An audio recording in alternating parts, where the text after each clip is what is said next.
Carlos Condit, a little respect for him right now, I think, all the way around. I was surprised it went the distance. Me too. Yeah.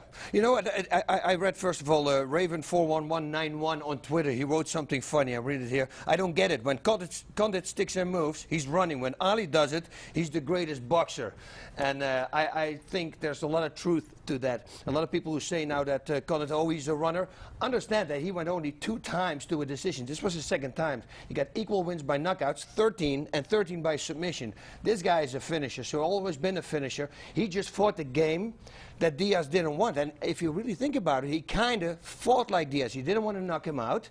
You know, he threw punches and punches. He added the kicks because they add more to the scorecards. And he was fighting backwards, something really hard to do. That's what, a long time ago, the La Hoya versus Trinidad, I thought the La Hoya won. He was boxing backwards. It's extremely hard to do. I think he did a great job. I think it was a great game plan. Don't go full power because then you're not going to run out of gas. The same as Diaz did. Diaz says, oh, he throws these little baby kicks. Then again, man, it goes both ways. I mean, he wasn't throwing hard kicks and hard punches either.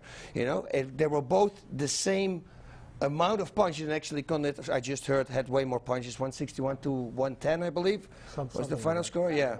So, and he landed like I think he broke a world record for most landed low kicks in a fight ever. Like 190 low kicks landed, some ridiculous number, like 108 or something like that. You see, but we're in the green room talking. You also thought the same thing, right? Yeah, exactly. I mean, people looked at the fight like this guy's running backwards. It's extremely difficult to move backwards and throw punches at somebody and land them effectively. Yep. And was he throwing baby kicks, or does Nick Diaz just have the most awesome poker face in the world? Was his kicks harder than Nick Diaz's punches? They look pretty equal. Yep. I mean, all around, like, he landed more punches, he landed more kicks while moving backwards. And just the level of discipline it takes to stick to your game plan and to not fall into their trap. I'll tell anybody, find me the last person that ever stood in the pocket with Nick Diaz and won.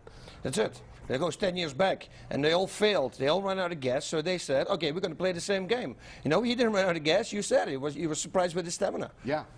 Did you think this was going the distance, Phil? I did not think it was going the distance. Yeah, no, 2 guys with definitely a lot of power, big-time finishers, both of them. I didn't see it going out of the 2nd.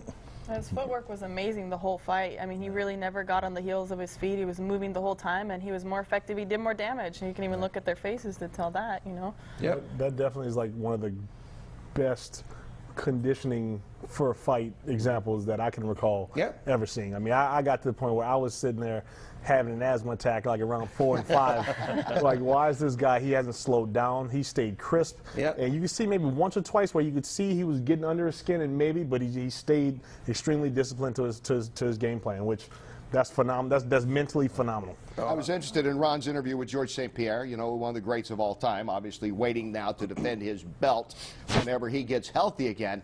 And, you know, once again, he wanted Nick Diaz. I would have to believe that most everyone thought, and Diaz was not a huge favorite, but was about a 2-to-1 favorite, thought that Diaz eventually was going to win this fight, that Condit moves in close enough, he's going to be effective with a series of punches, it gets him a TKO win.